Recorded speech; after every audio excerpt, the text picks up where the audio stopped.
Hi there guys, this is 11 Anarchy here, and we're going to give you a deck profile for Pokemon today. This particular case, it's going to be a Dialga based deck. So, I guess we'll get right into it.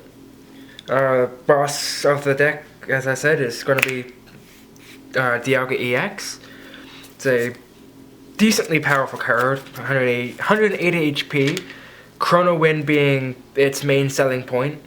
I mean, if your opponent has an EX on the active zone, it deals 60 and they can't attack, which is great for setting up next turn. And his strongest attack, Fulminate Impact, it OHKOs pretty much most of the metagame with a Muscle Band, which we will get into later. Next up, we are running an Aegislash EX. This is actually a real good addition to this deck. Now that most Pokemon are running double colorless, mystery energies, strong energies. They're any special energy in general, they can't touch Aegislash.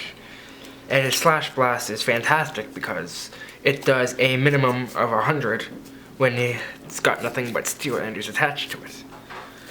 It's potent Phantom Force, so try looking out for them. Next up is Cobalion EX. This is one of the better counters to some of the earlier decks, I can say. Righteous Edge is great later on when you get rid of special energies, And Steel Bullet is actually a fantastic attack. It is a great attack because it punches through effects like Safeguard, which normally for EXs is blocked. But the errata on Steel Bullet actually prevents Safeguard from actually activating. So it OHKOs Sigilifts and Suicunes in one hit. Next up is a new addition, it's Jirachi EX. This thing is only in here for the support. I mean, I don't usually use Hypno Strike, but I use it for the Stellar Guidance. Now what you do is you play it to the bench, you search your deck for support.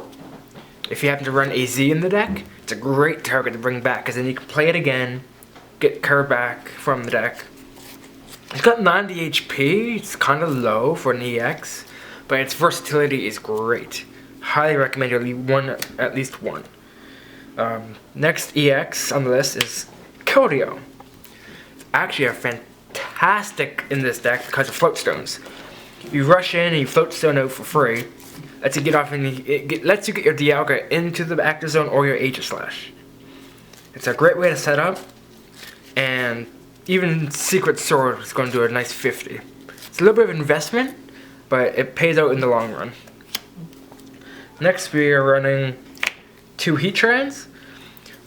This deck actually runs Steel Stadiums, like most of your decks should, so his Steel Drop is actually going to be doing 80 instead of 40. And if you throw on a Muscle Band, he's doing 100 every turn. 150 if you want to use your Steam Blast, at the cost of discarding an energy. Which, with what we're about to get into, isn't really much of an issue. Right now, we're also running 3 Bronzongs, and we can't run Bronzongs without Bronzors. This is the main support of the deck. Mostly for the fact I can siphon out my energies from my discard. If I have them all in the discard pile, doesn't matter. Bronzong throws them onto any bench Pokemon. 1 for each. You could probably run this at 3, 4 if you really have no choice, but you want to keep it at 3. Next up, we're going for items, and first up is Enhanced Hammers. It's great. It gets rid of a special energy, so it'd be a double colorless, or a mystery energy, or any energy like that. 2, 3, I wouldn't run any more than that. It's not really needed. Next up, Startling Megaphone. Something that's very handy nowadays now that they have Spirit Links. You pop those tools, the Spirit Links, Float Stones, Muscle Bands, anything that really can prove a threat. And it's not just one, it destroys everything. Everything that your opponent has.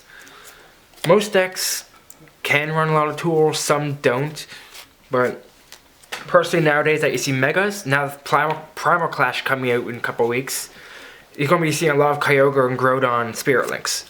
So Sterling Megaphone is and it's going to have a lot of usage. Next up, we're running 3 Battle Compressors. This deck needs these. That way I can siphon out my energies early game. That way I can deal with them later. If deck thins by 3 every time I use it. So it gives me an increased chance of getting what I need when I need it. Next, we're in 3 Ultra Balls. Discard 2, search for any Pokemon in your deck. So if I need the Dialga or the Aegislash or even Keldeo, pop 2, search it out, play it, it's all good. 3, even 4 is optimal, but it all depends on your playstyle. And now we got 2 Power Pads.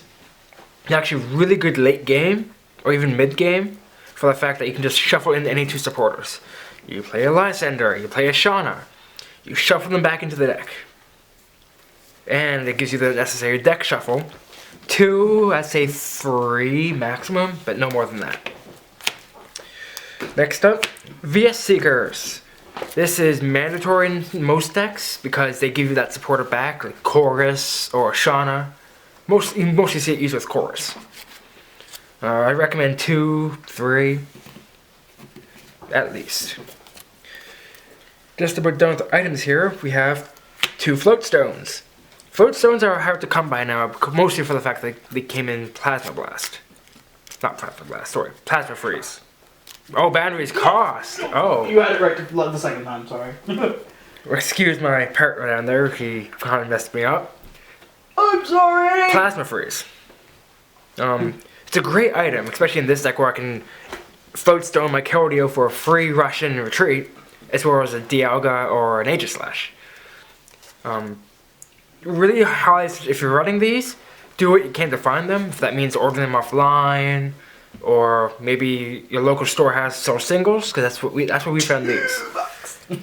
$2, yeah. $2. Last up for items is Muscle Bands.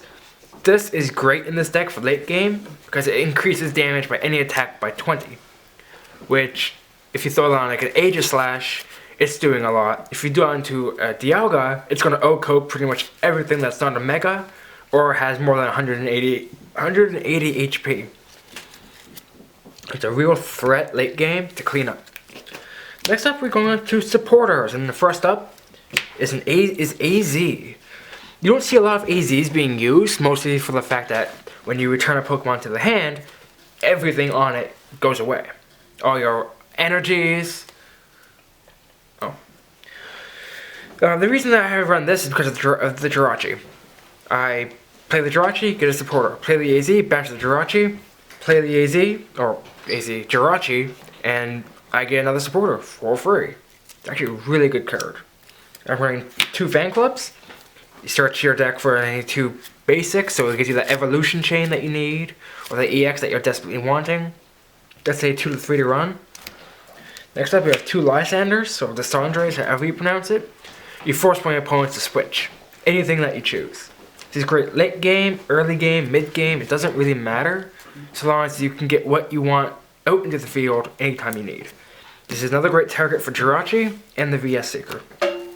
We're running 3 Shaunas. Shauna's great. You shuffle your hand, draw 5. It's perfect. Early game, you need a hand refresh. Late game for deck advantage. It's not bad. 3 or 4. Next up, we're running 4 Sycamores. Trash your hand, draw 7. Brand new hand refresh. Nothing more past that. We're running 3 Steel Shelters. All my Steel types are untouchable by status, or special conditions in this case. And it heals them of any special conditions that they already have. If you combo this with Aegislash, it can be potentially untouchable. And it also increases Heatran Steel Drop power by 40. Last but not least, we have 8 Steel Energies for... It's actually really great numbers. We're well rented off with 4 double colorless. I use a double colorless mostly for the fact of Keldeo. If I don't have a Float Stone, I can throw a double colorless on there to rush in and retreat it. So hopefully this gave you an idea of what you could use, and we'll see you in the next video. Catch you later.